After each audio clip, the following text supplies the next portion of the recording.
Tá certo? Gente, muito boa noite, muito bem-vindos a mais um poema. Nossa casa também podia chamar Instituto de Beleza, se fosse ter outro nome. Porque eu acho que a palavra pode enfeitar ou enfeiar o ser humano. A palavra também faz parte da estética. Quem é aquela pessoa das palavras, das variações, das melodias, cada um tem sua melodia, né? Eu tenho um funcionário que trabalha lá em casa e tal, que ele é uma pessoa com contrato que ele faz tudo. Ele é maravilhoso, mas ele é um cara que ele é prolixo, muito prolixo. E ele não consegue, é uma loucura, então ele não consegue falar, eu quero que pinte, eu quero falar assim, eu quero que pinte essa parede de branco. Ele fala, tá bom branco, né? É branco, inclusive, olha só, a senhora fica de branco, a senhora pode. Ele começa a desenvolver o branco e. Como eu tinha um porteiro que tinha um problema que ele não tinha pontuação. Não tinha pontuação. Dá vontade de dar uma caixa de ponto para ele. Que ele ia direto. E bastava você dar qualquer mote. Oi, tudo bem? Tudo bem? Olha, foi bom você perguntar para ele, porque. E não parava mais. Então, existe, na verdade, se a gente pensar, cada um tem sua música, né? E na nossa fala tem a música da conversa. Essa fala que a gente fala coloquialmente, faz pergunta, que afirma, que desconfia, que tem seus silêncios. Essa tradução que a gente faz do nosso desejo através das palavras e do discurso, ela tem sua musicalidade individual e suas convenções, para a gente saber que aquilo é pergunta, que aquilo é resposta, que aquilo é dúvida. Bom, eu acho que muitas coisas envolvem o discurso, mas a grosso modo seria isso. O que eu quero dizer com essa conversa é que a poesia é o instituto de beleza das palavras. A poesia, ela é o jeito,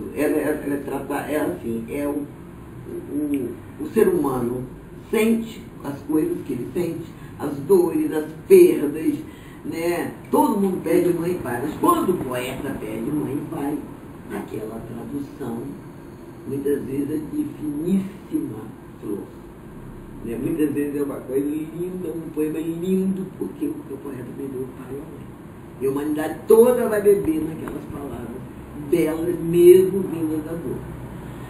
É interessantíssimo isso. Como é que a poesia trata a vida? Nesse sentido, sem distinção, tanto a morte quanto a felicidade e a vida tem direito a poemas belíssimos, brotam. Então, a gente, aqui na Casa Poema, trabalha com uma matéria cotidiana, que é a poesia, que traduz, que é a tradutora oficial dos sentimentos humanos. Todo mundo sente a vida, né, o risco que é viver, e o poeta todo dia dá testemunho disso. A folha que cai, a estação que chega, o garotinho que chora, e a Alice que nasceu, e o poeta vai escrevendo tudo, ganhou na loteria, ganhou um amor, perdeu o amor, tomou um chip, ele escreve tudo. E a humanidade toda vai lá e fala, esse poema é tudo comigo.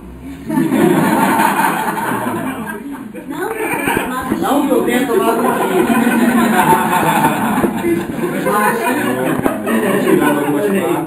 os sociais conceitos da declamação não priorizam. Ninguém pensa, tem muita gente que nem acredita que a poesia possa ser coloquial, possa não ser chata, possa comunicar. Tem muita gente que não gosta de poesia, muita gente não lê poesia. Mesmo os leitores de poesia, como eu, compram pouca poesia. Eu compro pouca poesia para a quantidade de poesia que eu... Quantos livros de poesia eu compro por mês? Imagine quem não é poeta que não vive poesia como eu. Eu tiro o meu por mim. E olha que eu compro livro de poesia, mas ainda é pouco. E porque também a oferta é uma loucura. Não é o patinho feio das editoras e dos livreiros, dos alunos. Muita gente chega aqui e assume, eu não gosto de poesia mesmo. Eu vim aqui, eu me senti esse mau costume de mim. E tem gente que vem aqui, não, tem gente que vem aqui não. Em geral, a gente chama isso aqui, a gente brinca, que é uma clínica de desintoxicação. A gente se desintoxica daquele modo de falar poesia sem entender a história. Estou tratando ela por fora. Quantas pessoas passaram por aqui, quantos alunos já disseram, fizeram umas estripurias na hora de falar. Sabe? Eu lembro de um aluno, eu sempre conto essa história, que nem era nessa casa da casa, foi um workshop que eu dei em Brasília, há muitos anos atrás, mas isso ficou emblemático para mim. Ele falava, sinto dentro de mim! E aqui, mas mim não é aqui não, porque eu já me dizendo que é mim lá longe. Aí no desespero, não, que eu também sou o universo e tal, deu uma disfarçada. Ele não está, ele não está conectado com a historinha que ele está contando. A gente, mesmo quando a gente vai contar uma história para uma criança, a gente faz o lobo mau, a gente faz o que tiver que fazer, faz a bruxa má, todo mundo dá um jeito de inventar uma voz para fazer esses personagens das crianças.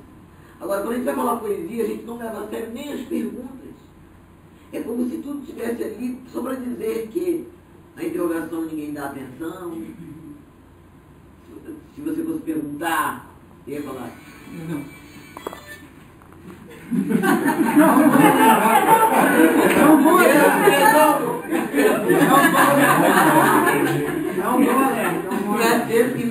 E agora?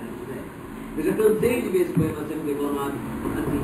E agora, José? Coisa estranha, não pergunta, não nada. Existe uma tendência a gente dar uma rezada no poema, né? E depois que eu te amei, nunca mais encontrei ninguém. É uma coisa muito esquisita. E a poesia pagou muito alto por isso, eu acho.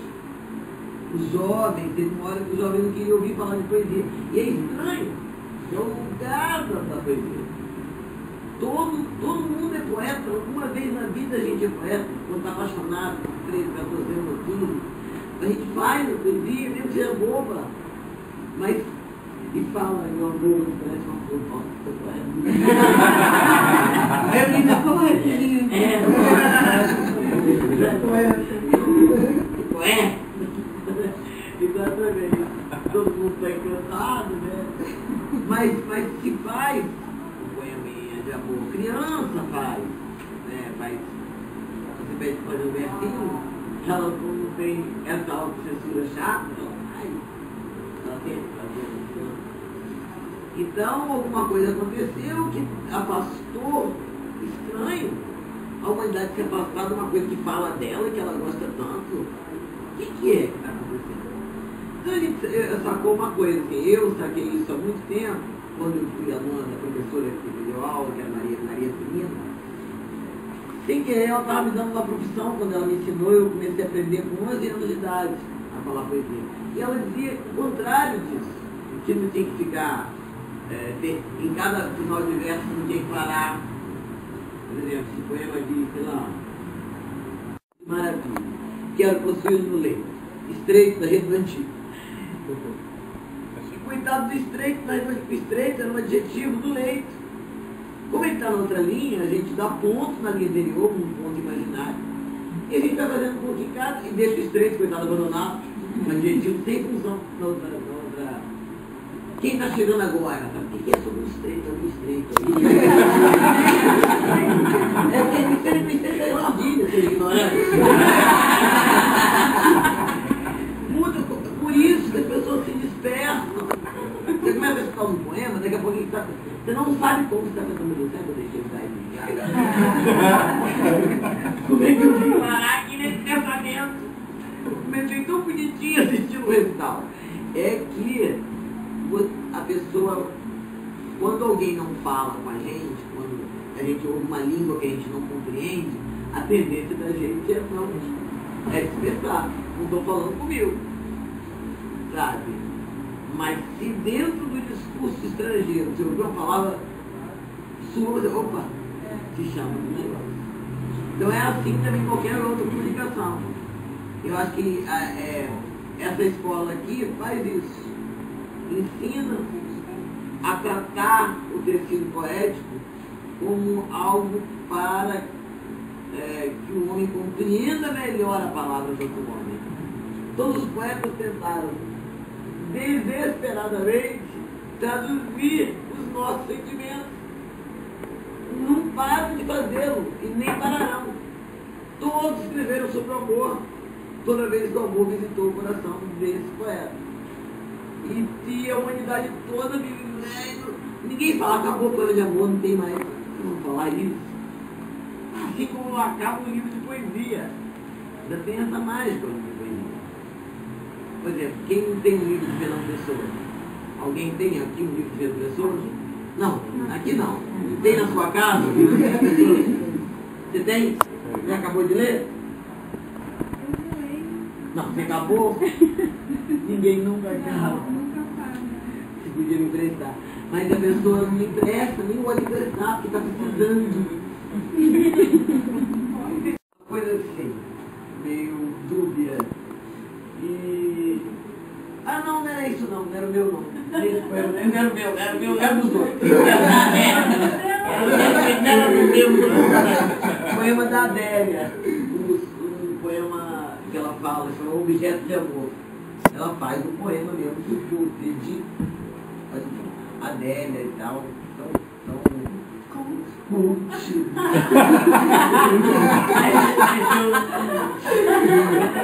Eu recomendo o poema. E aí, recomendo que é ótimo. E aí, uma pessoa que estava na oficina, né, ouviu, eu falei, eu li o poema, ninguém quis reclamar o poema. Ela fala, de tal modo é. O que eu vou dizer é, tu é lindo. Ela faz um ódio. Aí, nesse dia, eu estava em casa, ela ligou para minha casa, falou assim, eu dentro de cima em casa. Ela falou assim, querida, eu estou precisando muito daquele poema. Você podia mandar para o aquele poema da Adélia, aquele do Objeto do Amor? Eu falei, olha, amanhã eu não precisava para hoje. Eu não precisava para hoje, é muito bom. É muito bom. E é isso.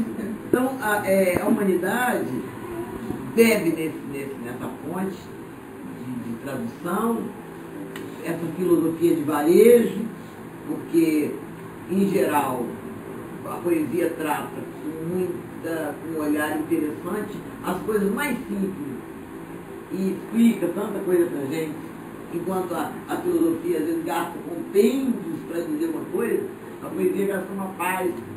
Tem um verso do Quintana que diz, morrer devia ser assim, um céu que pouco a pouco escurecesse e a gente nem soubesse que era o fim. Para mim, eu também diria isso, para mim essa definição linda da morte. O céu que pouco a pouco anoitecesse. Muito lindo. E talvez se a filosofia fosse tratar disso, gastaria mais palavras. Então alguma coisa aconteceu. Tem um hiato aí. Se um negócio nos traduz, todo mundo quando me viu falar, a maioria das pessoas quando me viu falar poesia no Rio de Janeiro, ficava assim, meu Deus, você fala, eu entendo. Ai, não é poesia. Não é possível, eu entendo. Eu vi que uma poesia estava com o filme queimado. Eu não podia nem botei no cartaz. Se é assim, não vou botar. Se bota no cartaz, ninguém vai. Quantas vezes eu mesmo não fui em cerimônias que falam assim, vai ter um show de música, mas antes tem uma história de poesia. Eu sempre via a hora que eu ia acabar a coisa e tal. Que no meu caso, então, eu fico muito incomodada de ver a poesia ser fascinada no seu sentido. Sabe? A poesia, o poema está dizendo nada. Minha mãe a sorrir, olhou para o céu e disse, é um ser que nós não vemos. Está dizendo minha mãe a sorrir. É um poema do Casimiro de Abreu, Deus. Ela que ela tinha de Deus. Exatamente, no final ela falava, maior do que o tufão, meu filho, é Deus. Aí ela, minha mãe a sorrir, e ela não sorria. Mas está dizendo lá, minha mãe a sorrir. Todos nós cometemos esse erro. Um erro. Está lá o enunciado, dizendo como é que a gente deve dizer. Aqui é disso que a gente faz, é isso que a gente faz aqui. A gente, com a poesia, tem uma nova concepção do nosso discurso, da nossa vida, dos nossos recursos humanos. Há quantos anos os nossos recursos humanos? Eu vejo os recursos humanos, tem algum gerente de recursos humanos aqui? Você gasta dessa salva, tá aqui.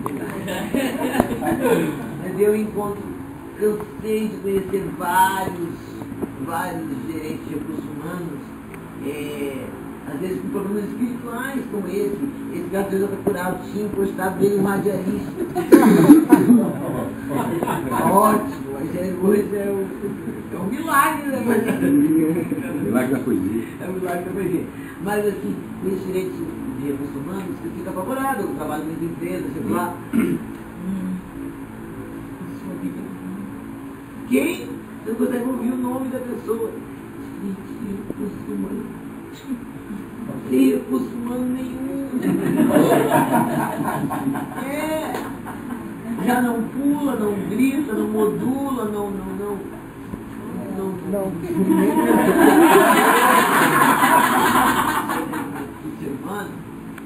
Mas, e a melhor situação da poesia como formação de cidadania, aqui o nosso objeto principal é a poesia. Mas ela tem tanto efeito colateral, assim, depois eu quero que as pessoas falem. O Rafael tem uma experiência interessante. O Rafael, você vê como se vê um menino que é dependente da escola. Tudo bem? Poxa, beijinho, totalmente a primeira parte, depois na prova você vai ficar enrolado. Seja bem-vindo. E aí aqui tem algumas das pessoas que entraram aqui na escola e hoje são professores da escola, que é a Giovana, que é muito sócia desse projeto aí. Grande, que tem uma história interessante para contar sobre isso, como é que ela entrou nessa história. Minha filha, você vai dar o seu testemunho. Nossa, show da fé. Mas, não, eu queria falar isso que hoje mesmo eu comentava com a Ana Cristina. Eu conheci a Ana Cristina antes de ontem, na sala de espera do médico. Tá vendo como é bom fazer amizade? E aí ela escrevemos várias conexões e tal. Mas eu falei agora com ela sobre um filme Quando Eu Estou Fraquejando, que essa casa aqui ela não tem ainda nenhum incentivo, e a gente vem mantendo essa casa, sabe Deus como. E é muito caro, né? E aí eu falei assim, quando eu fraquejo, eu costumo ver um filme chamado Colombo, que é um filme 1492, a Descoberta das Américas, que é a conquista, eu acho, não sei. E aí eu estava contando para ela isso, que tem uma hora que a tripulação que ele leva, aquela pessoa, ele faz um prognóstico que nem havia matemática para aquilo, que vai demorar só 3 meses para chegar a esse novo mundo, só que passam-se 5 meses, 4 meses, 5 meses, já não tem mais comida, já tem gente doente, população morrendo, as 3 caravelas se revoltam. E começa a haver uma revolta meio dos marinheiros, vão embora, que esse cara é maluco. Começa a fazer com o mundo, é maluco. Não tem novo mundo nenhum. Sabe, esse cara está viajando. E aí ele faz um discurso do pioneiro. Que é assim, dos riscos do pioneiro. Mas também tem um negócio. Ninguém viu o que o pioneiro viu. Pelo menos ele é quem põe os olhos pela primeira vez, ele é o descobridor daquilo. E ele fala que tem certeza que... E aí eles andam mais um pouco e aparecem mais aves tropicais. E confirmam o negócio. E aí acontece. A gente excelente descoberta. De passagem. poema do Quintana que fala assim, chama Pequeno Poeminha de Idade. Diz, qual o sentido do calendário? Tomba a árvore, fica a folha contra o vento incerto e vário. A vida é indivisível, mesmo a que se julga mais dispersa, e faz parte do mesmo diálogo, a mais inconsequente conversa. Todos os poemas são o mesmo poema, todos os pobres são o mesmo pobre. Não é de uma vez que se morre. Todas as horas são horas discretas.